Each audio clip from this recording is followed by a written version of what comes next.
ಬೆಲೆ ಏರಿಕೆ ಸೇರಿದಂತೆ ಹಲವಾರು ಬೇಡಿಕೆಗಳನ್ನು ಮುಂದಿಟ್ಟುಕೊಂಡು ಇವತ್ತು ರಾಜ್ಯಾದ್ಯಂತ ಲಾರಿ ಮಾಲೀಕರ ಸಂಘ ಪ್ರತಿಭಟನೆ ಮಾಡ್ತಾ ಇರುವಂಥದ್ದು. ಆದರೆ ಕೋಲಾರದಲ್ಲಿ ಯಾವುದೇ ರೀತಿಯ ಮುಷ್ಕರವಿಲ್ಲ. ಪ್ರಮುಖವಾಗಿ ಹೇಳ್ಬೇಕಂತ ಹೇಳಿದ್ರೆ ಇಲ್ಲಿ ಏನು ಲಾರಿಗಳು ಯಥಾಸ್ಥಿತಿ ಇರುವಂಥದ್ದು ಅಂತ ಹೇಳಿದ್ರೆ ತಮ್ಮ ದಿನಚರಿಯನ್ನು ಎಂದಿನಂತೆ ಪ್ರಾರಂಭ ಮಾಡಿರುವಂಥದ್ದು. ನಾನಿವತ್ತು ಕೋಲಾರದ ಏನು ಲಾರಿ ಮಾಲೀಕರ ಸಂಘ ಅಸೋಸಿಯೇಷನ್ ಇರುವಂತಹ ಲಾರಿಗಳನ್ನು ತೋರಿಸ್ತಾ ಇರುವಂಥದ್ದು.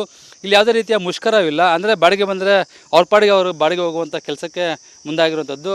ಪ್ರಮುಖವಾಗಿ ಹೇಳ್ಬೇಕಂತ ಹೇಳಿದ್ರೆ ಇಲ್ಲಿ ಯಾವುದೇ ರೀತಿಯ ಮುಷ್ಕರಕ್ಕೆ ಇಲ್ಲಿನ ಸಂಘದವರು ಬೆಂಬಲ ಕೊಡ್ತಾ ಇಲ್ಲ. ಯಾಕಂತ ಹೇಳಿದ್ರೆ ಇಲ್ಲಿ ಕರೆ ಕೊಟ್ಟಿರುವಂತಹ ಏನು ಒಂದು ಸಂಘಕ್ಕೆ ಇಲ್ಲಿ ಯಾವುದೇ ರೀತಿಯ ಅಂದರೆ ಇಲ್ಲಿನ ಮಾಲೀಕರು ಯಾವುದೇ ರೀತಿಯ ಏನು ಮುಷ್ಕರಕ್ಕೆ ಸ್ಪಂದಿಸ್ತಾ ಇಲ್ಲ. ಪ್ರಮುಖವಾಗಿ ಯಾಕಂತ ಹೇಳಿದ್ರೆ ಇಲ್ಲಿ ರಾಜ್ಯಾದ್ಯಂತ ಇರುವಂತಹ ಹಲವಾರು ಸಂಘಗಳಿದ್ದಾವೆ. ಆದರೆ ಇವಾಗ ಕರೆ ನೀಡಿರುವಂತಹ ಅಧ್ಯಕ್ಷರು ಯಾರನ್ನು ವಿಶ್ವಾಸಕ್ಕೆ ತೆಗೆದುಕೊಂಡಿಲ್ಲ. ಏಕಾಏಕಿ ಮುಷ್ಕರಕ್ಕೆ ಕೈಕೊಟ್ಟಿರೋ ಹಿನ್ನೆಲೆಯಲ್ಲಿ ನಾವು ಯಾವುದೇ ರೀತಿಯ ಬೆಂಬಲ ನೀಡ್ತಾ ಇಲ್ಲ ಅನ್ನೋದು ಪ್ರಮುಖವಾಗಿ ಕೇಳಿಬರ್ತಾ ಇರುವಂತಹ ಆರೋಪ. ಇಲ್ಲಿ ನೋಡ್ತಾ ಇರೋದಾದರೆ ಸಾಕಷ್ಟು ಲಾರಿಗಳಿದ್ದಾವೆ. ಅಂದರೆ ಇದು ಲಾರಿ ಅಸೋಸಿಯೇಷನ್ ಮಾಲೀಕರ ಸಂಘದಲ್ಲಿರುವಂತಹ ಲಾರಿಗಳು ಅಂದರೆ ಯಥಾಸ್ಥಿತಿ ಇರುವಂಥದ್ದು. ಅಂದರೆ ಬಾಡಿಗೆ ಬಂದರೆ ಅವ್ರ ಪಾಡಿಗೆ ಅವರು ಹೋಗುವಂತಹ ದಿನಚರಿ ಕೆಲಸಗಳನ್ನು ಮಾಡ್ಕೊಂಡಿರುವಂಥದ್ದು. ಇಲ್ಲಿ ಲಾರಿ ಮಾಲೀಕರ ಸಂಘದ ಅಧ್ಯಕ್ಷರಿದ್ದಾರೆ ಕುಮಾರ್ ಅವರು, ಅವ್ರು ಮಾತಾಡ್ಸೋಣ ಏನಂತ ಹೇಳ್ಬಿಟ್ಟು. ಸರ್, ಇವತ್ತೇನಾದರೂ ನೀವು ಮುಷ್ಕರಕ್ಕೆ ಬೆಂಬಲ ಕೊಟ್ಟಿದ್ದೀರಾ ಸರ್? ಇಲ್ಲ, ನಾವು ಯಾವುದೇ ಸಂಘಕ್ಕೂ ನಾವು ಬೆಂಬಲ ಕೊಟ್ಟಿಲ್ಲ. ನಮ್ಮದು ಸಂಘ ಅಂತೇಳೋದು ಅಂತ ಏನಾದ್ರು ಇದ್ರೆಗನ ಚೆನ್ನಾರೆಡ್ಡಿಯವ್ರ ಸಂಘದಲ್ಲಿ ನಾವು ಅವತ್ತಿಂದ ಭಾಗಿಯಾಗ್ತಾಯಿದ್ವಿ.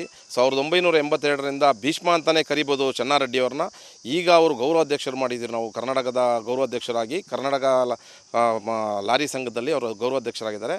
ಅವರು ನವೀನ್ ರೆಡ್ಡಿ ಅಂತ ಒಬ್ಬರಿದ್ದಾರೆ. ಆ ನವೀನ್ ರೆಡ್ಡಿಯವ್ರನ್ನ ನಾವೆಲ್ಲರೂ ಒಮ್ಮತದಿಂದ ಆಯ್ಕೆ ಮಾಡಿ ಅವರನ್ನು ಇವತ್ತು ನಮ್ಮ ಪ್ರೆಸಿಡೆಂಟ್ ಅಂತ ನಾವು ಒಪ್ಕೊಂಡಿದ್ದೀವಿ. ಇಡೀ ಕರ್ನಾಟಕ ಜಿಲ್ಲೆಯಲ್ಲಿ ಆದಂಥ 31 ಜಿಲ್ಲೆಯಲ್ಲೂ ಅವರು ಹೆಸರು ಭಾಳ ಪ್ರಚಲಿತವಾಗಿ ಮುನ್ನಡ್ಕೊಂಡು ಬರ್ತಾಯಿದೆ.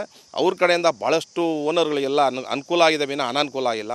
ಇವರು ಷಣ್ಮುಗಪ್ಪನವರು ಇವರು ಮುಷ್ಕರ ಕಾಲು ಕೊಡಬೇಕು ಅಂತ ಹೇಳಿದ್ರೆ ಎಲ್ಲ 31 ಜಿಲ್ಲೆಗಳವ್ರನ್ನೂ ಅಧ್ಯಕ್ಷರನ್ನಾಗಲಿ ಇನ್ನೊಬ್ಬರನ್ನಾಗಲಿ ಮತ್ತೊಬ್ಬರನ್ನಾಗಲಿ ಟೆಂಪೋ ಮಾಲೀಕರಾಗಲಿ ಆಗಿರ್ಬೋದು, ಯಾರೇ ಆಗಿರ್ಬೋದು, ಅವ್ರನ್ನೆಲ್ಲ ಇವರು ವಿಶ್ವಾಸಕ್ಕೆ ತಗೊಂಡು ಇವರು ಕಾಲು ಕೊಟ್ಟರೆ ಅದಕ್ಕೊಂದು ಗೌರವ ಇರುತ್ತೆ.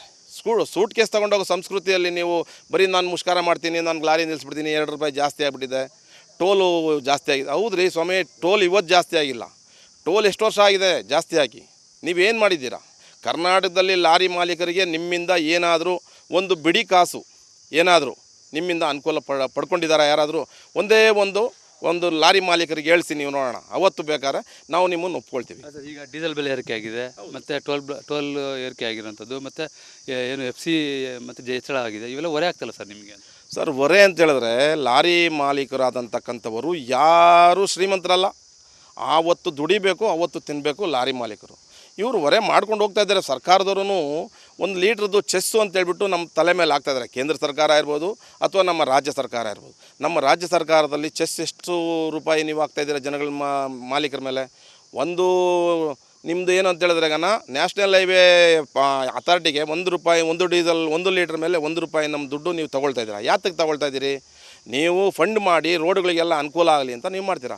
ನಮ್ಮ ಹತ್ರ ಫಂಡ್ ತೊಗೊಂಡು ಲಾರಿ ಯಾರಾದರೂ ಏನಾದರೂ ಒಂದು FC ಒಂದು ಟ್ಯಾಕ್ಸ್ ಕಟ್ಟು ಒಂದು ಇನ್ಶೂರೆನ್ಸ್ ಕಟ್ಟಿ ಓಡಿಸ್ಬೇಕು ಅಂತ ಹೇಳಿದ್ರೆ ಅವರು ಲಾರಿ ಮಾಲೀಕರು ಮಾತ್ರ, ಬೇರೆ ಯಾವ ಇವರು ಮಾಡೋದಿಲ್ಲ. ಇವ್ರು ಏನು ಮಾಡ್ತಾಯಿದ್ದಾರೆ? ನಮಗೆ ಮೋಸ ಮಾಡ್ತಾಯಿದ್ದಾರೆ. ನಮಗೆ ಏನು ಅನುಕೂಲ ಮಾಡಿಕೊಟ್ಟಿದ್ದಾರೆ? ಯಾವ ಸರ್ಕಾರದವರು ಯಾವುದೂ ನಮಗೇನು ಅನುಕೂಲ ಮಾಡಿಕೊಟ್ಟಿಲ್ಲ. ನಮ್ಮ ಕೋಲಾರ ಜಿಲ್ಲೆಯಲ್ಲಿ ಸರಿಸುಮಾರು 3000 ವೆಹಿಕಲ್ ಇದ್ದಾವೆ. ಬಡಬಗ್ರೆ ಇಟ್ಟಿರೋದು. ಯಾರು 100 ಲಾರಿ 10 ಲಾರಿ 20 ಲಾರಿ ಇಟ್ಟಿರೋರಿಲ್ಲ. 1 2 3 4 5 ಇಷ್ಟೇ ಲಾರಿ ಇಟ್ಟಿರೋರು. ಇಂಥವ್ರಿಗೆ ನೀವು ಮಾಡ್ತಾ ಇರೋಂತಕ್ಕಂಥ ಮೋಸ ಎಷ್ಟು ಅಂತ ಹೇಳಿದ್ರೆ, ವಂಚನೆ ಅಂತ ಹೇಳಿದ್ರು ಸುಳ್ಳಾಗಲಾರ್ದು. ಅದು ದರೋಡೆ ಮಾಡ್ತಾಯಿದ್ದಾರೆ ಇವರು. ನಮ್ಮ ಲಾರಿ ಮಾಲೀಕರ ಹತ್ರ ಇವರು ಹಗಲು ದರೋಡೆ ಮಾಡ್ತಾಯಿದ್ದಾರೆ ರಾಜ್ಯ ಸರ್ಕಾರದವರು. ಈ ರಾಜ್ಯ ಸರ್ಕಾರ ಕೇಂದ್ರ ಸರ್ಕಾರ ನಮಗೆ ಏನು ಅನುಕೂಲ ಮಾಡಿಕೊಟ್ಟಿದ್ದಾರೆ ಇವರು? ನಮಗೆ ಶ್ವೇತಪತ್ರ ನಮಗೆ ಬಿಡುಗಡೆ ಮಾಡಲಿ ನೋಡೋಣ. ಒಂದು ಡ್ರೈವರ್ ಏನಾರು ಆಕ್ಸಿಡೆಂಟ್ ಆಗಿ ಅವ್ನು ತೀರೋಗ್ಬಿಟ್ಟ ಅಂದರೆ ಅವ್ರ ಹೆಂಡತಿ ಮಕ್ಕಳು ಬೀದಿಗೆ ಬರ್ತಾರೆ. ನಮಗೆ ನಮ್ಮ ಪರಿಸ್ಥಿತಿ ದೇವರೇ ನೋಡಬೇಕು. ಅಂಥ ಕಾಲದಲ್ಲಿ ನಾವು ಇವತ್ತು ಸ್ಟ್ರೈಕಿಗೆ ನಾವು ಕಾಲು ಕೊಟ್ಬಿಟ್ಟು ಇವತ್ತು ನಾವು ಸ್ಟ್ರೈಕ್ ಮಾಡ್ಕೊಂಡು ಕೂತ್ಕೊಂಡ್ರೆ ನಮ್ಮ ಹೆಂಡತಿ ಮಕ್ಕಳನ್ನ ಸಾಕೋರು ಯಾರು? ನೀವು 2 ರೂಪಾಯಿ ಜಾಸ್ತಿ ಮಾಡಿದ್ದೀರಾ, ಒಪ್ಕೊಳ್ತೀನಿ. ಅದೊಂದೇ ನಮ್ಮ ಸಮಸ್ಯೆ ಅಲ್ಲ. ಬರೀ ಅದನ್ನೇ ನಾವು ಮುಂದೆ ಇಟ್ಕೊಂಡು ನಾವು ಸ್ಟ್ರೈಕ್ ಮಾಡೋದು ತುಂಬ ತಪ್ಪಾಗುತ್ತೆ. ಇವತ್ತು ಪರಿಸ್ಥಿತಿ ಏನಾಗಿದೆ ಅಂದರೆ, ರೈತ ಬೆಳೆದಿದ್ದು ಏನೇ ಒಂದು ಬೆಳೆ ಬೆಳೆದಿರೋ ವಸ್ತುನ ನಾವು ತಲುಪಿಸ್ಬೇಕಾಗಿರೋ ಜವಾಬ್ದಾರಿ ನಮ್ಮ ಟ್ರಾನ್ಸ್ಪೋರ್ಟರ್ ಅಂದರೆ ಯಾರು? ಲಾರಿ ಮಾಲೀಕರು ಅದನ್ನು ತಲುಪಿಸಲಿಲ್ಲ ಅಂದರೆ ರೈತ ವರ್ಷ ಪೂರ್ತಿ ಕಷ್ಟಪಟ್ಟಂತಕ್ಕಂಥ ಬೆಳೆಗೆ ನಾವು ಅವ್ರು ಮೋಸ ಮಾಡ್ದಂಗೆ ಆಗುತ್ತೆ. ಹಂಗಾಗಿ ನಾವು ಕೋಲಾರ ಜಿಲ್ಲೆಯಲ್ಲಿ ಯಾವುದೇ ಮಾಲೀಕರು ಅವರಿಗೆ ಬೆಂಬಲ ಕೊಡ್ತಾ ಇಲ್ಲ. ನಾವು ಮುಷ್ಕರ ಮಾಡ್ತಾ ಇಲ್ಲ. ಏನು ಅಧ್ಯಕ್ಷ ಹೇಳ್ತಾರಂತ ಮಾತು ಪ್ರಮುಖವಾಗಿ ಹೇಳ್ಬೇಕಂತ ಹೇಳಿದ್ರೆ ಏನು ಪ್ರತಿದಿನ ಲಾರಿ ಮಾಲೀಕರು ಒಂದಲ್ಲ ಒಂದು ಸಮಸ್ಯೆಗೆ ಈಡೇರ್ತಾ ಇರ್ತಾರೆ. ಅದರಲ್ಲೂ ಸಹ ಇವತ್ತು ನಾವೇನಾದರೂ ಮುಷ್ಕರ ಮಾಡಿದ್ರೆ ನಮಗೂ ತೊಂದರೆ ಆಗುತ್ತೆ, ಮತ್ತು ಇದನ್ನೇ ನಂಬಿಕೊಂಡು ಜೀವನ ಮಾಡ್ತಾ ಇರುವಂಥ ಹಲವಾರು ಜನರಿಗೂ ಸಹ ತೊಂದರೆ ಆಗುತ್ತೆ ಅನ್ನೋದು ಏನು ಇಲ್ಲಿನ ಲಾರಿ ಮಾಲೀಕರ ಸಂಘದ ಅಧ್ಯಕ್ಷರ ಮಾತಾಗಿರುತ್ತದೆ. ಕನ್ನಡ ಕೋಲಾರ. ಡೀಸೆಲ್ ಬೆಲೆ ಏರಿಕೆ ಸೇರಿದಂತೆ ಹಲವಾರು ಬೇಡಿಕೆಗಳನ್ನು ಮುಂದಿಟ್ಕೊಂಡು ಇವತ್ತು ರಾಜ್ಯಾದ್ಯಂತ ಲಾರಿ ಮಾಲೀಕರ ಸಂಘ ಪ್ರತಿಭಟನೆ ಮಾಡ್ತಾ ಇರುವಂಥದ್ದು. ಆದರೆ ಕೋಲಾರದಲ್ಲಿ ಯಾವುದೇ ರೀತಿಯ ಮುಷ್ಕರವಿಲ್ಲ. ಪ್ರಮುಖವಾಗಿ ಹೇಳ್ಬೇಕಂತ ಹೇಳಿದ್ರೆ ಇಲ್ಲಿ ಏನು ಲಾರಿಗಳು ಯಥಾಸ್ಥಿತಿ ಇರುವಂಥದ್ದು ಅಂತ ಹೇಳಿದ್ರೆ ತಮ್ಮ ದಿನಚರಿಯನ್ನು ಎಂದಿನಂತೆ ಪ್ರಾರಂಭ ಮಾಡಿರುವಂಥದ್ದು. ನಾನಿವತ್ತು ಕೋಲಾರದ ಏನು ಲಾರಿ ಮಾಲೀಕರ ಸಂಘ ಅಸೋಸಿಯೇಷನ್ ಇರುವಂತಹ ಲಾರಿಗಳನ್ನು ತೋರಿಸ್ತಾ ಇರುವಂಥದ್ದು. ಇಲ್ಲಿ ಯಾವುದೇ ರೀತಿಯ ಮುಷ್ಕರವಿಲ್ಲ. ಅಂದರೆ ಬಾಡಿಗೆ ಬಂದರೆ ಅವ್ರ ಪಾಡಿಗೆ ಅವರು ಬಾಡಿಗೆ ಹೋಗುವಂಥ ಕೆಲಸಕ್ಕೆ ಮುಂದಾಗಿರುವಂಥದ್ದು. ಪ್ರಮುಖವಾಗಿ ಹೇಳ್ಬೇಕಂತ ಹೇಳಿದ್ರೆ ಇಲ್ಲಿ ಯಾವುದೇ ರೀತಿಯ ಮುಷ್ಕರಕ್ಕೆ ಇಲ್ಲಿನ ಸಂಘದವರು ಬೆಂಬಲ ಕೊಡ್ತಾ ಇಲ್ಲ. ಯಾಕಂತ ಹೇಳಿದ್ರೆ ಇಲ್ಲಿ ಕರೆ ಕೊಟ್ಟಿರುವಂತಹ ಏನು ಒಂದು ಸಂಘಕ್ಕೆ ಇಲ್ಲಿ ಯಾವುದೇ ರೀತಿಯ ಅಂದರೆ ಇಲ್ಲಿನ ಮಾಲೀಕರು ಯಾವುದೇ ರೀತಿಯ ಏನು ಮುಷ್ಕರಕ್ಕೆ ಸ್ಪಂದಿಸ್ತಾ ಇಲ್ಲ. ಪ್ರಮುಖವಾಗಿ ಯಾಕಂತ ಹೇಳಿದ್ರೆ ಇಲ್ಲಿ ರಾಜ್ಯಾದ್ಯಂತ ಇರುವಂತಹ ಹಲವಾರು ಸಂಘಗಳಿದ್ದಾವೆ. ಆದರೆ ಇವಾಗ ಕರೆ ನೀಡಿರುವಂತಹ ಅಧ್ಯಕ್ಷರು ಯಾರನ್ನು ವಿಶ್ವಾಸಕ್ಕೆ ತೆಗೆದುಕೊಂಡಿಲ್ಲ. ಏಕಾಏಕಿ ಮುಷ್ಕರಕ್ಕೆ ಕೈಕೊಟ್ಟಿರೋ ಹಿನ್ನೆಲೆಯಲ್ಲಿ ನಾವು ಯಾವುದೇ ರೀತಿಯ ಬೆಂಬಲ ನೀಡ್ತಾ ಇಲ್ಲ ಅನ್ನೋದು ಪ್ರಮುಖವಾಗಿ ಕೇಳಿಬರ್ತಾ ಇರುವಂತಹ ಆರೋಪ. ಇಲ್ಲಿ ನೋಡ್ತಾ ಇರೋದಾದರೆ ಸಾಕಷ್ಟು ಲಾರಿಗಳಿದ್ದಾವೆ. ಅಂದರೆ ಇದು ಲಾರಿ ಅಸೋಸಿಯೇಷನ್ ಮಾಲೀಕರ ಸಂಘದಲ್ಲಿರುವಂತಹ ಲಾರಿಗಳು ಅಂದರೆ ಯಥಾಸ್ಥಿತಿ ಇರುವಂಥದ್ದು. ಅಂದರೆ ಬಾಡಿಗೆ ಬಂದರೆ ಅವ್ರ ಪಾಡಿಗೆ ಅವರು ಹೋಗುವಂತಹ ದಿನಚರಿ ಕೆಲಸಗಳನ್ನು ಮಾಡ್ಕೊಂಡಿರುವಂಥದ್ದು. ಇಲ್ಲಿ ಲಾರಿ ಮಾಲೀಕರ ಸಂಘದ ಅಧ್ಯಕ್ಷರಿದ್ದಾರೆ ಕುಮಾರ್ ಅವರು, ಅವ್ರು ಮಾತಾಡ್ಸೋಣ ಏನಂತ ಹೇಳ್ಬಿಟ್ಟು. ಸರ್, ಇವತ್ತೇನಾದರೂ ನೀವು ಮುಷ್ಕರಕ್ಕೆ ಬೆಂಬಲ ಕೊಟ್ಟಿದ್ದೀರಾ ಸರ್? ಇಲ್ಲ, ನಾವು ಯಾವುದೇ ಸಂಘಕ್ಕೂ ನಾವು ಬೆಂಬಲ ಕೊಟ್ಟಿಲ್ಲ. ನಮ್ಮದು ಸಂಘ ಅಂತೇಳೋದು ಅಂತ ಏನಾದ್ರು ಇದ್ರೆಗನ ಚೆನ್ನಾರೆಡ್ಡಿಯವ್ರ ಸಂಘದಲ್ಲಿ ನಾವು ಅವತ್ತಿಂದ ಭಾಗಿಯಾಗ್ತಾಯಿದ್ವಿ. 1982ರಿಂದ ಭೀಷ್ಮ ಅಂತಲೇ ಕರಿಬೋದು ಚೆನ್ನಾರೆಡ್ಡಿಯವ್ರನ್ನ. ಈಗ ಅವರು ಗೌರವಾಧ್ಯಕ್ಷರು ಮಾಡಿದ್ದೀವಿ. ನಾವು ಕರ್ನಾಟಕದ ಗೌರವಾಧ್ಯಕ್ಷರಾಗಿ ಕರ್ನಾಟಕ ಲಾರಿ ಸಂಘದಲ್ಲಿ ಅವರು ಗೌರವಾಧ್ಯಕ್ಷರಾಗಿದ್ದಾರೆ.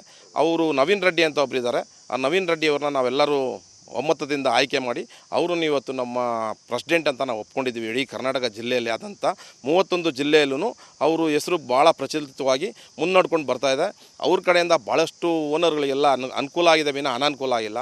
ಇವರು ಷಣ್ಮುಗಪ್ಪನವರು ಇವರು ಮುಷ್ಕರ ಕಾಲು ಕೊಡಬೇಕು ಅಂತ ಹೇಳಿದ್ರೆ ಎಲ್ಲ 31 ಜಿಲ್ಲೆಗಳವ್ರನ್ನೂ ಅಧ್ಯಕ್ಷರನ್ನಾಗಲಿ ಇನ್ನೊಬ್ಬರನ್ನಾಗಲಿ ಮತ್ತೊಬ್ಬರನ್ನಾಗಲಿ ಟೆಂಪೋ ಮಾಲೀಕರಾಗಲಿ ಆಗಿರ್ಬೋದು, ಯಾರೇ ಆಗಿರ್ಬೋದು, ಅವ್ರನ್ನೆಲ್ಲ ಇವರು ವಿಶ್ವಾಸಕ್ಕೆ ತಗೊಂಡು ಇವರು ಕಾಲು ಕೊಟ್ಟರೆ ಅದಕ್ಕೊಂದು ಗೌರವ ಇರುತ್ತೆ. ಸೂಟ್ ಕೇಸ್ ತೊಗೊಂಡೋಗೋ ಸಂಸ್ಕೃತಿಯಲ್ಲಿ ನೀವು ಬರೀ ನಾನು ಮುಷ್ಕರ ಮಾಡ್ತೀನಿ, ನಾನು ಲಾರಿ ನಿಲ್ಲಿಸ್ಬಿಡ್ತೀನಿ, 2 ರೂಪಾಯಿ ಜಾಸ್ತಿ ಆಗಿಬಿಟ್ಟಿದೆ, ಟೋಲು ಜಾಸ್ತಿ ಆಗಿದೆ. ಹೌದು ರೀ ಸ್ವಾಮಿ, ಟೋಲ್ ಇವತ್ತು ಜಾಸ್ತಿ ಆಗಿಲ್ಲ.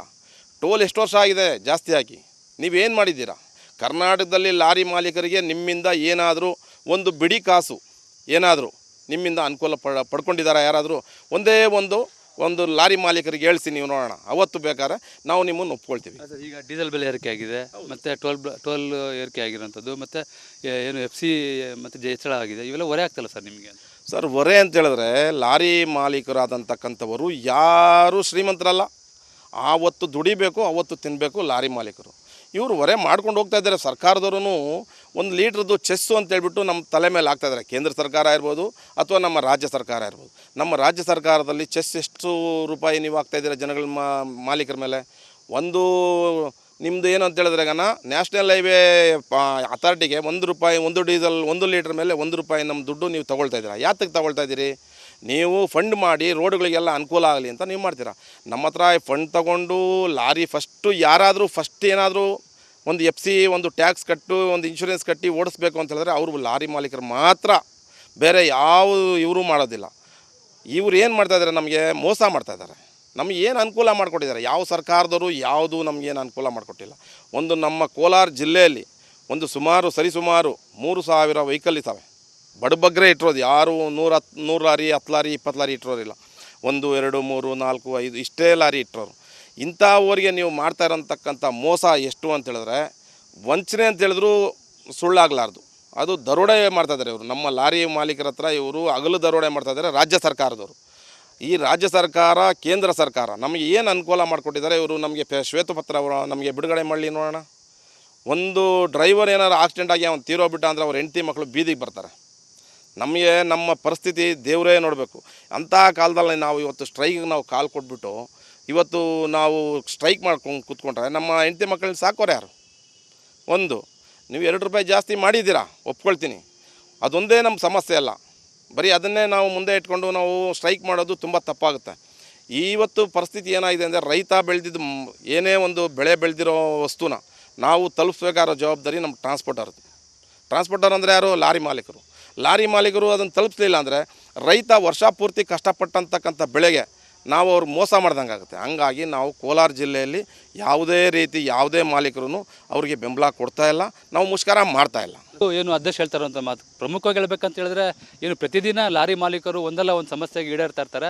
ಅದರಲ್ಲೂ ಸಹ ಇವತ್ತು ನಾವೇನಾದರೂ ಮುಷ್ಕರ ಮಾಡಿದರೆ ನಮಗೂ ತೊಂದರೆ ಆಗುತ್ತೆ, ಮತ್ತು ಇದನ್ನೇ ನಂಬಿಕೊಂಡು ಜೀವನ ಮಾಡ್ತಾ ಇರುವಂಥ ಹಲವಾರು ಜನರಿಗೂ ಸಹ ತೊಂದರೆ ಆಗುತ್ತೆ ಅನ್ನೋದು ಏನು ಇಲ್ಲಿನ ಲಾರಿ ಮಾಲೀಕರ ಸಂಘದ ಅಧ್ಯಕ್ಷರ ಮಾತಾಗಿರುತ್ತದ್ದು. ಕನ್ನಡ ಕೋಲಾರ.